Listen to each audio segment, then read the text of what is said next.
Mesdames, Messieurs, bonjour. Très heureux de vous retrouver sur Panafricaniste TV, la chaîne de télévision des panafricanistes. C'est votre chaîne de télévision qui vous apporte le meilleur de l'information sur un plateau d'or. Bienvenue à toutes et à tous à cette autre édition de Parole panafricaniste. Sommet Union africaine, industrialisation de l'Afrique, un conclave pour des déclarations. Nous nous interrogeons d'ailleurs ce matin. Sommet Union africaine, industrialisation de l'Afrique, un conclave pour des déclarations. En tout cas, nous nous interrogeons, mesdames, messieurs, comme nous le faisons d'ailleurs tous les jours. Le sommet de l'Union africaine sur l'industrialisation et la diversification économique sera organisé sous le thème « Industrialiser l'Afrique, renouveler les engagements en faveur d'une industrialisation et d'une diversification économique inclusive et durable ». De longs mots pour dire quoi, finalement? Qu'est-ce que cela signifie? Eh bien, pour mieux comprendre, mesdames, messieurs, on nous fait savoir que ce sommet sera organisé dans le cadre des activités annuelles commémoratives de la semaine de l'industrialisation de l'Afrique. Compte tenu de l'importance de l'industrialisation et de la transformation économique en Afrique, le 20 novembre de chaque année est célébré comme la journée de l'industrialisation de l'Afrique, qui a été adoptée par la conférence des chefs d'État et de gouvernement de l'Organisation de l'Unité africaine. C'était en juillet 1989 à Addis Abeba en Éthiopie. La journée de l'industrialisation de l'Afrique donne donc l'occasion aux principales parties prenantes de réfléchir sur l'industrialisation de l'Afrique tout en examinant de manière, on va le dire comme ça, dont le continent peut changer son statu quo actuel. Eh bien, depuis 2018, la journée de l'industrialisation de l'Afrique a été célébrée à travers des événements d'une semaine, ce qui manque une rupture avec la tradition d'une journée, offrant ainsi davantage de temps pour réfléchir et accélérer les actions en faveur de la transformation structurelle de l'Afrique en tant qu'instrument pour atteindre les objectifs de l'agenda 2063 et les objectifs de développement durable ODD 2030. Et nous, de nous poser cette question. Oui, depuis donc des décennies, depuis justement 1989, l'Afrique s'est-elle industrialisée? Quelque chose a-t-il changé? Les Africains ont-ils vu quelque chose sortir finalement de l'Union africaine d'Addis Abeba? Eh bien, on attendait une fumée blanche jusqu'à preuve de contraire. C'est toujours la fumée grise ou alors finalement la fumée noire.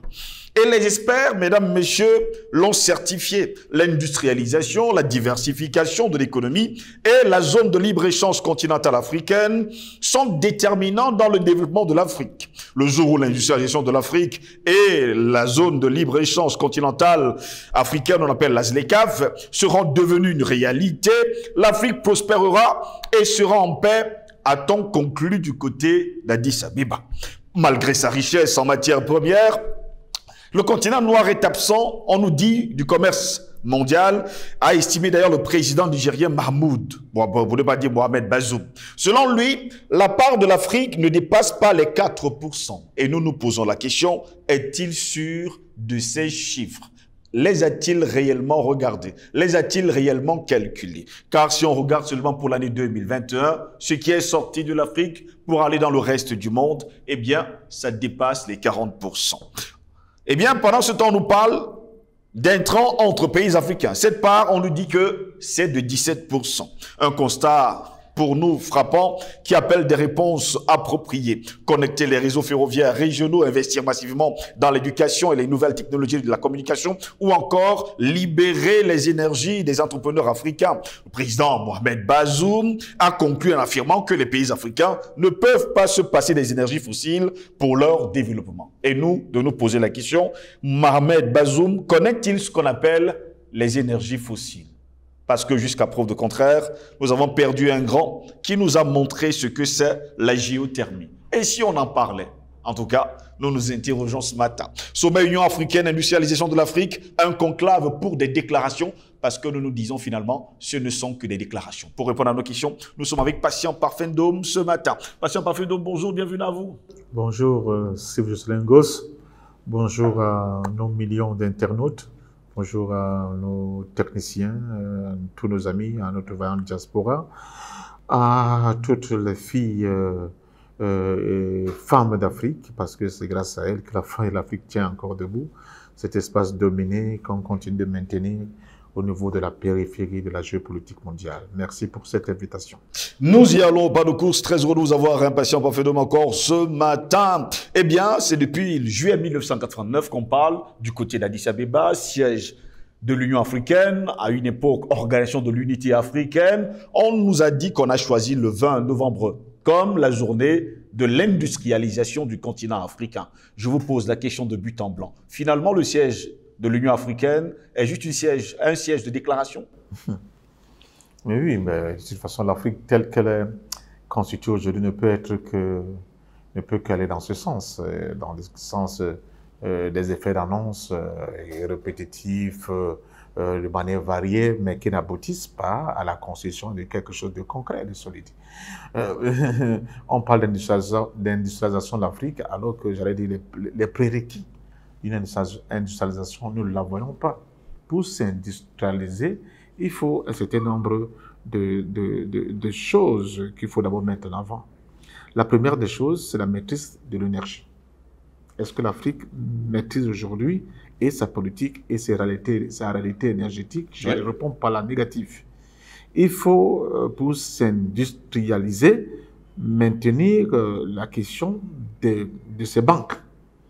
Est-ce qu'aujourd'hui, l'Afrique peut prétendre maîtriser la question, n'est-ce pas, financière à travers le financement qu'un certain nombre d'institutions ou bien de structures peut avoir avec les crédits que les banques peuvent les allouer? Je réponds pas dans le négatif. Pour s'industrialiser, l'Afrique doit avoir un plan. Or, l'Afrique, c'est pas un pays, c'est un continent. Et c'est là où on voit comment, en fonction des aires géographiques, on voit la capacité d'intégration, c'est-à-dire de planification, de développement de ces espaces, d'un espace à un autre. On a l'impression que tout a été voulu pour maintenir nos pays balkanisés dans ces espèces de bantoustans issus de la conférence de Berlin, pour justement ne pas permettre une accélération de cette réflexion, pour permettre enfin qu'une planification de ce développement, de cette industrialisation puisse se faire.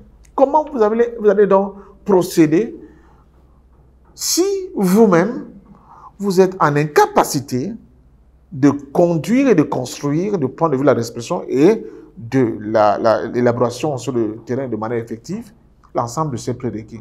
Je pense que nous sommes encore là en plein dans des effets d'annonce et dans du bavardage inutile qui ne peut pas permettre à l'Afrique de pouvoir se développer. Sinon, comment on peut valablement développer une industrie dans un espace comme l'Afrique centrale et l'Afrique sous CFA en général? Comment est-ce possible? Comment vous pouvez vous développer avec une monnaie qui n'est rien d'autre qu'un instrument de flicage, de renseignement pour l'Occident? Et on sait très bien que pour l'Occident, nous devons demeurer la périphérie. Nous devons être que des réservoirs de matières premières où eux, ils auront le loisir de venir puiser pour transformer chez eux et remettre au niveau de cette périphérie-là ce qui est important pour sa subsistance. Ils ne veulent pas de faire de cette périphérie un espace de concurrence sur le plan industriel à leurs propres économies. Ça va permettre un rééquilibrage sur le plan mondial. Ça, ils ne peuvent pas l'accepter. Helmut Kohl a été clair, surtout pas que l'Afrique s'industrialise. Bon, l'Asie nous a échappé, l'Afrique ne doit pas s'industrialiser. Voilà. Beaucoup de penseurs occidentaux et impérialistes le disent ouvertement, sans se cacher. Oui, certes, nous avons des frémissements avec le partenariat qu'on a avec la Chine qui n'acceptait pas, j'allais dire, les conditionnalités prétendument de respect de la démocratie, de respect des droits de l'homme, etc., pour venir investir chez nous.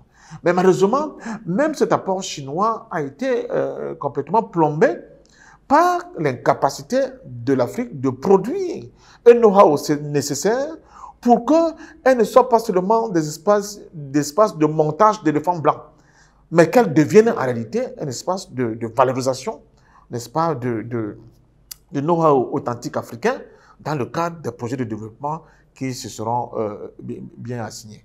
Alors, c'est là toute la problématique, la question de l'école. Mais on veut s'industrialiser, oui, comment? Allons-nous copier le modèle occidental qui en réalité Un modèle qui participe à la destruction plutôt de la planète qu'à sa modernisation. Donc, il faut qu'on refonde l'école, on redomestique la science pour la mettre au service de l'homme, mais en donnant la possibilité à ce développement d'être en harmonie avec la santé de notre planète. Et ça, l'Afrique peut le faire. Il y a des moyens de le faire. Donc, il faut refonder l'école pour réorienter la jeunesse africaine vers, n'est-ce pas, le dimensionnement de la recherche scientifique qui participe à atteindre cet horizon. Ce n'est pas ce que nous voyons aujourd'hui. Au contraire, pratiquement 3/4 des enfants africains qui sont formés, ils sont formés pour gérer ce que j'appelle le secteur des services. Alors, si vous êtes là pour être en réalité des vaguemestres de ce que les autres produisent ailleurs, vous ne maîtrisez pas l'exploitation de vos matières premières fossiles. Vous ne maîtrisez pas vos mines, ni l'exploration, ni l'exploitation, ni les banques qui les financent. Si vous ne maîtrisez pas les banques, si vous ne maîtrisez pas l'énergie, si vous ne vous donnez pas la capacité de pouvoir nourrir, nous sommes déjà à 1,5 milliard d'habitants pratiquement, de nourrir ces populations qui vont constituer ce marché interne, vous voyez, l'amener très rapidement par les soins de santé, par l'habitat de qualité, par l'enseignement de qualité, par les infrastructures. Alors, là encore, un gros goulot d'étranglement, j'allais dire un gros truc qu'on traîne.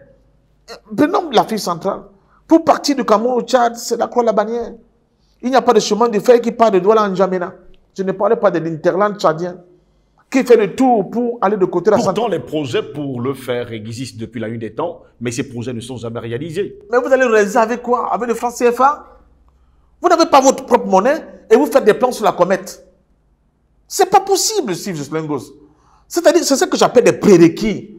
On les a pas. C'est pour cela qu'il faut qu'on cravache encore dur pour imposer la nécessité à nos dirigeants de domestiquer et de s'approprier de ces prérequis. Ce n'est pas possible. Vous n'avez pas vos propres monnaies et vous faites des plans. Vous faites les plans pour les financer comment? Pourtant, il y a un certain chef d'État qui déclare ces dernières semaines que les ponts, il va continuer à en construire dans son pays. Pourtant, ces ponts ne mènent nulle part. Non, mais je vous prends l'exemple du pont de Douala. Le deuxième pont sur le Vouri. Vous savez très bien que le premier projet avait un autre trajet pour ce pont. Oui. Pour ceux qui connaissent la ville de Douala, c'était un pont qui devait partir pratiquement de Mungo Sud vers la zone de Bonham Sadi. Les Français sont venus, ils ont dit que non, ça c'est dans l'accord de... Oui, c'est la zone de Bonham Sadi, pour ceux qui se connaissent bien la ville de Douala, donc, de cette zone-là. Ils disent que dans le CDD, non, puisque c'est un contrat de remboursement d'une partie de la dette, des endettements, c'est-à-dire en fait, c'est l'argent, bon, j'explique simplement, c'est-à-dire ce sont des traites et des dettes qu'on devait rembourser la France. La France vous dit, vous me les remboursez, mais moi je ne prends pas l'argent. Je réinvestis cet argent pour faire des projets sociaux, etc. chez vous. C'est ça, ce CDD. Alors, ils disent non, leur pont doit être accolé à l'ancien pont qu'ils ont construit dans les années, à la fin des années 50. Alors, écoutez, finalement, nous nous retrouvons avec le même problème. Il y a un goulot de tranquillement au niveau du rond-point d'Edo. À quoi sert dans ce pont?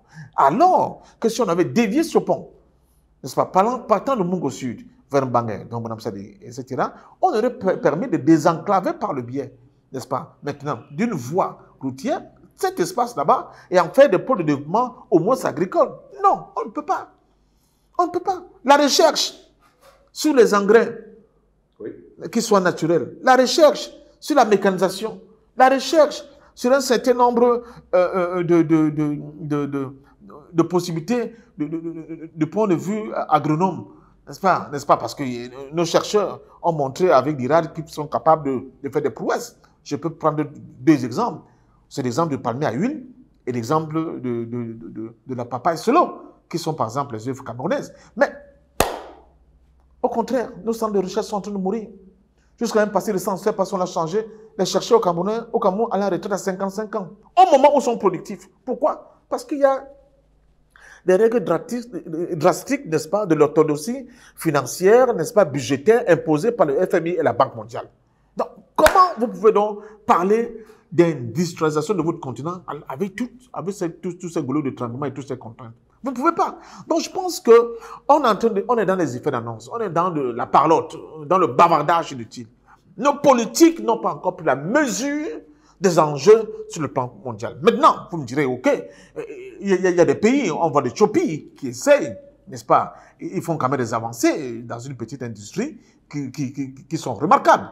On voit l'Éthiopie au niveau de la gestion de leur aviation avec Ethiopian Airways, au moins avec la maintenance d'un certain nombre qui peut pousser. C'est quand même des décennies, Ethiopian Airlines. Oui, mais la caméra était... on sait ce qui s'est passé. Ah oui, bon, voilà. On a le temps justement d'en parler un jour ou l'autre. On voit le Nigeria qui essaye aussi au niveau de l'industrie biochimique de faire des avancées, et même dans l'industrie mécanique.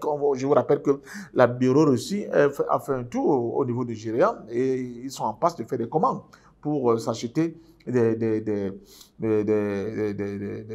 camions blindés militaires. Donc ça veut dire quand même que là, il y a des blindés militaires, donc il y a des avancées qui se font. Mais c'est éparse. Et ce n'est pas en cohérence, n'est-ce pas, tous ces petits gains-là. C'est pour ça que je parlais de planification. On peut dire que l'Afrique de l'Ouest, tel endroit, ça va être le lieu de production industrielle de tel type de ceci ou de cela. L'Afrique centrale, ça va être le lieu de production de tel type, ou de transformation agricole de tel type de produit. L'Afrique du Sud, comme ça, on voit un truc en termes holistiques, en termes globalement, et on donne donc des pôles d'excellence à chaque espace pour pouvoir évoluer. Regardez les rivalités que nous avons par rapport à nos ports. Vous avez au Cameroun un port à Douala, un port à l'eau profonde à Kribi. Pour le Cameroun, c'est bon. Peut-être dans bientôt, on va lancer le port de Limbe.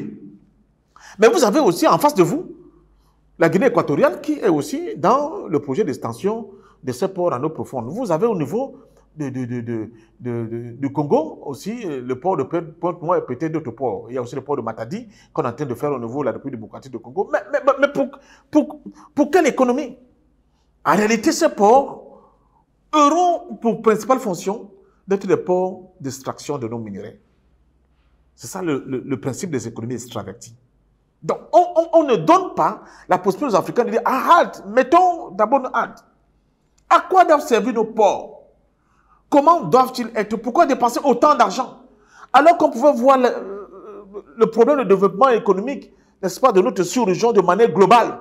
Et en fonction de ça, se doter des outils de ce développement, les ports et d'autres industries, etc., dans une cohérence, n'est-ce pas, architecturale et de programmation hors pair. La question même de nos minéraux pose un problème.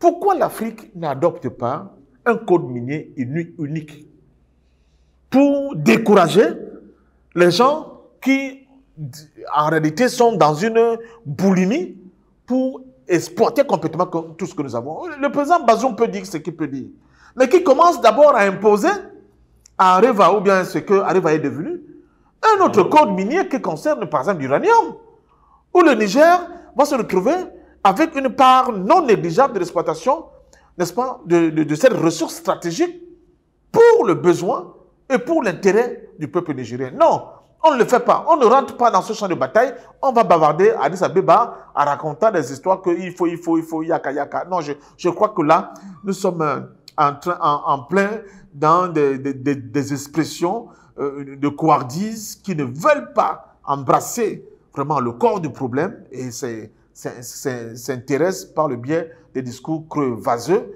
n'est-ce pas, à des aspérités d'ordre périphérique. Et il y a justement, lors de cette déclaration de Mohamed Bazoum, certains Africains déclarent haut et fort qu'ils ont l'impression finalement que nos autorités ne savent pas, parlent souvent de ce qu'ils ne connaissent pas réellement ou alors sont finalement complices. Moi, je pense que même ceux qui connaissent, ils sont complices. Et ça remet en question la question de la légitimité de certains de nos décideurs de moment. La légitimité est basée sur quoi? Bon, peut-être on va beaucoup plus se concentrer sur Bazoum aujourd'hui, puisque c'est lui dont vous prenez un exemple. Mais M. Bazoum, il est candidat à une élection. Passons le reste. Mais entre les deux tours, il y a un deuxième tour. Il allait se faire on le met dans l'avion de président qui sortait, on l'amène où? À l'Élysée. et du retour de l'Élysée, il est élu. Selon vous, mais qu'est-ce qui peut sortir de là? Qu'est-ce que de manière fondamentale les Africains peuvent attendre d'un personnage de ce niveau? Donc voilà.